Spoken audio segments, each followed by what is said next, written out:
masyarakat Gunung Raya, saya akan coba mengumpai. Dapat ikan yang gede nih. Cili. Iya, dapat cili pedas.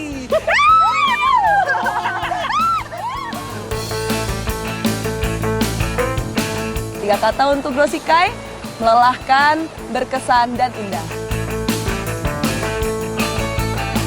Saya akan mengeksplor hutan adat Lekuk 50 Tumbi. Ternyata untuk mencari manau tadi itu harus melewati tebing yang curam seperti ini. Iya.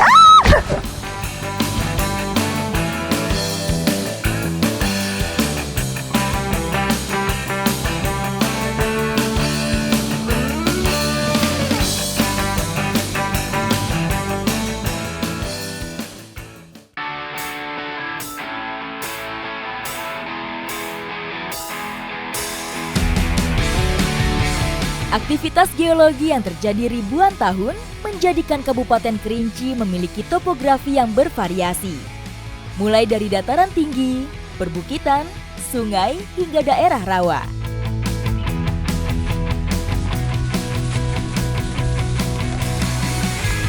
Bersama dengan masyarakat Gunung Raya, saya akan coba mengumpai. Namun kali ini sedikit berbeda, tidak di sungai maupun di danau. Dan katanya di tempat ini itu banyak ikan konsumsinya. Ikuti jejak saya, jejak petualang. Di Kecamatan Gunung Raya misalnya, terdapat beberapa cekungan antar bukit dengan kemiringan yang minim. Kondisi ini mengakibatkan air terjebak, sehingga menciptakan genangan air permanen yang membentuk rawa.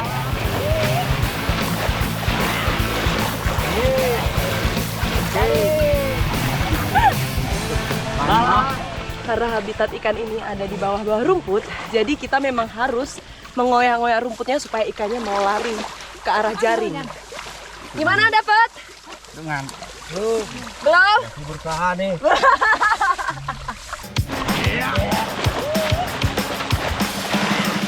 Rawa menjadi lingkungan yang ideal bagi beberapa jenis biota air tawar. Dapat ikan yang gede nih. Jatuh.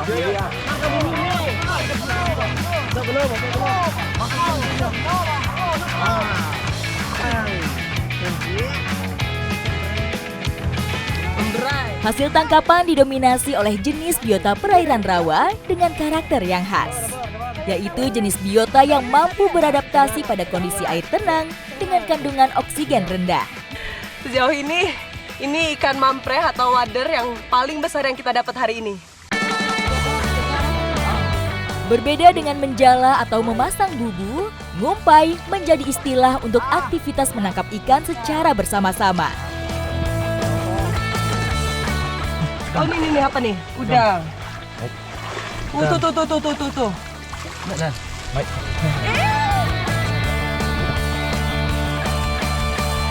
Lebar penampang jaring dibuat menyesuaikan kondisi rawa, sehingga alat tangkap ini lebih efektif untuk menjangkau tempat persembunyian ikan hingga ke dasar perairan.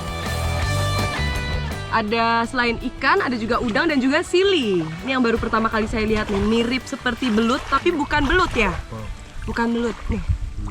Tapi walaupun kecil-kecil ini cukup banyak tadi hasilnya.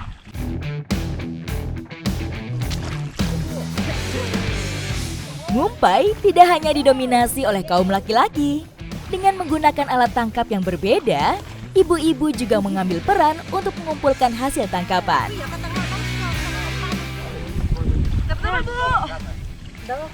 Ada.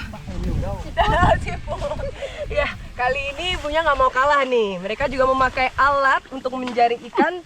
Namanya siput. Enggak, ini bu alatnya. Tanggung. Namanya tanggung.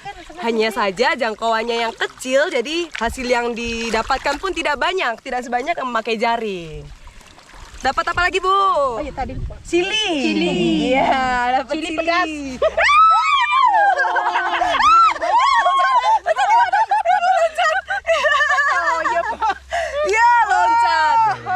Udah loncat. Iya. Kita cari Bapak lagi. Taruh dulu Bapak, ini Bapak. Biar gak loncat Pak. Dapat apa lagi, Bu? Ada udang. Ada udang. Ini dapat udang. Tanggok terbuat dari anyaman rotan yang berfungsi untuk menyerap ikan. Alat tangkap ini cukup praktis, sehingga sering menjadi pilihan nelayan tradisional untuk mencari hasil tangkapan.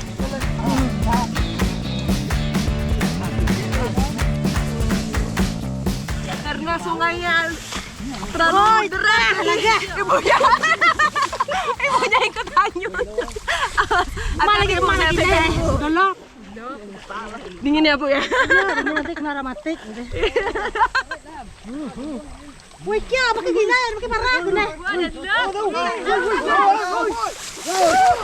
Di sana kayak seru. Ayo, kita lihat.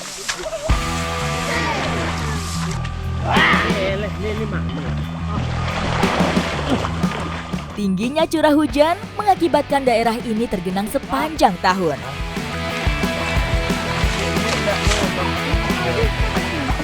Woi, ikan gede. Tadi ibunya dapat ikan yang lebih besar.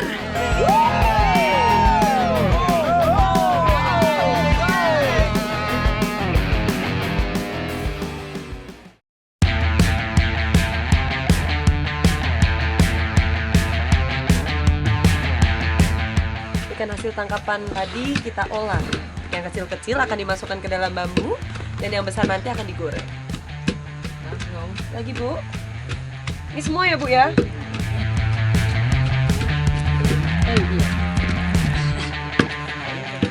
Ikannya udah siap, mau dibakar. Nih, Bang. Ini sudah siap. Sudah. Kali ini, saya turut serta mengolah hasil tangkapan bersama-sama.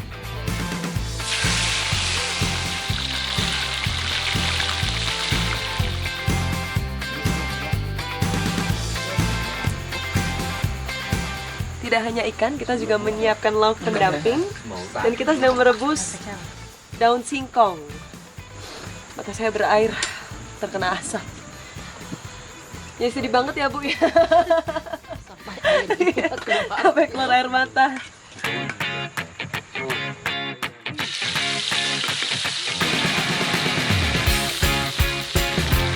Dengan racikan rempah dan bumbu yang tepat, hasil olahan kami kali ini cukup membangkitkan selera.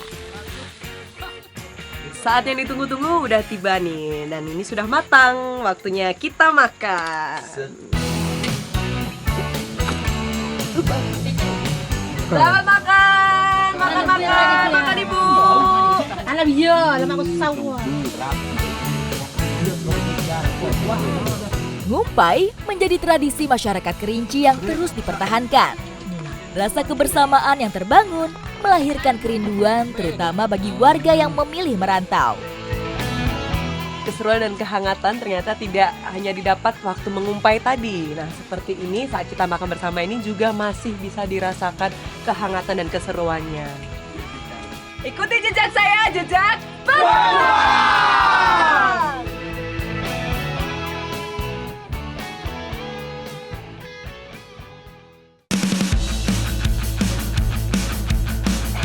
Kabupaten Kerinci berada di pegunungan Bukit Barisan, membentang di sisi barat Pulau Sumatera. Didominasi wilayah perbukitan dengan total luas lebih dari 3.000 km persegi. Saya kali ini berada di bawah Gunung Kunyit, tepatnya di Desa Lempur, Kabupaten Kerinci. Kita akan menyusuri aliran sungai yang mengandung belerang ini untuk sampai ke atas. Ayo kita ke atas. Ikuti jejak saya, jejak petualang. Grao Sikai, sumber air panas alami yang terletak di kaki Gunung Kunyit menjadi tujuan perjalanan kami kali ini. Bisara? Hah?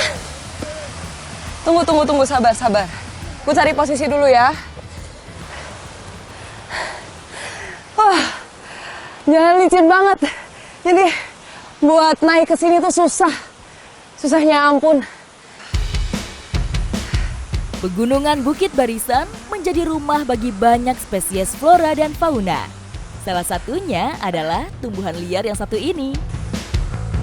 Ini namanya kalau di dusun itu namanya umput sadudo gitu kan. Umput Sadudo. sadudo. Umput sadudo. Bisa lah ya kita pakai buat ke atas nanti. Iya, buat kita mandi kan. Betul. Tanaman seduduk sering ditemukan pada tepi hutan yang terbuka dengan cahaya sinar matahari yang cukup. Karakter daunnya yang mencolok membedakannya dengan tanaman lain di sekitarnya. Orang dulu menggunakan rumput sadudo ini untuk mandi. Karena dia seperti sabun. Nanti kita akan cobain di sana. Bagi masyarakat sekitar, daun seduduk memiliki banyak kegunaan.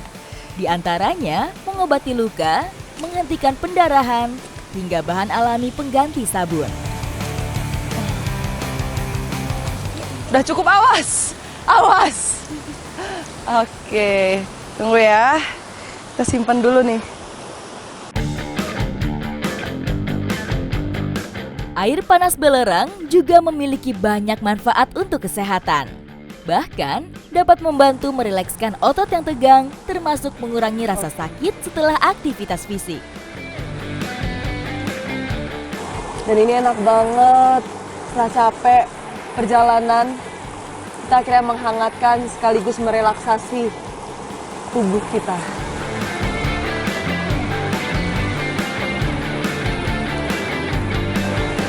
Ternyata daun seduduk ini dia memiliki busa yang cukup melimpah juga. Sama seperti sampo ataupun sabun ya. Cuman untuk aromanya masih tetap seperti daun.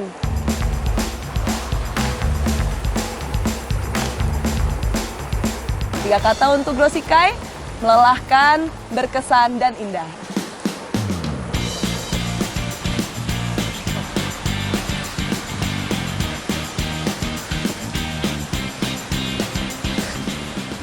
Akhirnya kita sampai di Grosikai. Dan di sebelah kanan saya ini adalah mata air yang belerang. Sedangkan di sebelah kiri ini, dia pertemuan antara yang belerang dan juga air sungai. Jadi mungkin yang ini agak sedikit lebih hangat, sedangkan di sini pasti lebih panas. Sumber air panas terbentuk dari proses geologi yang melibatkan aktivitas vulkanik dan suhu tinggi di bawah permukaan tanah. Air yang terpanaskan naik ke permukaan dan membawa senyawa belerang, menciptakan sumber air panas yang memiliki bau khas.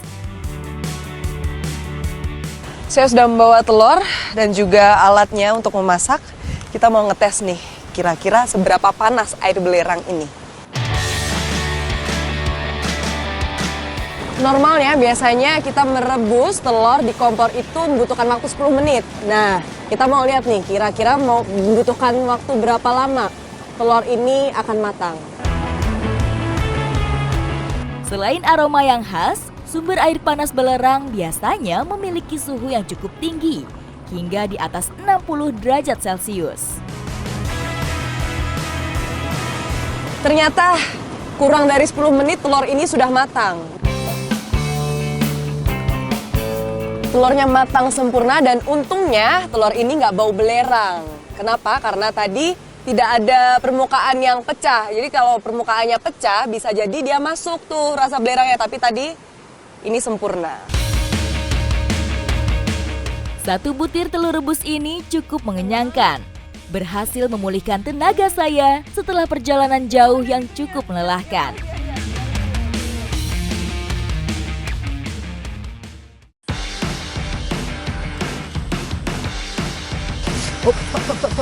Kenapa tuh?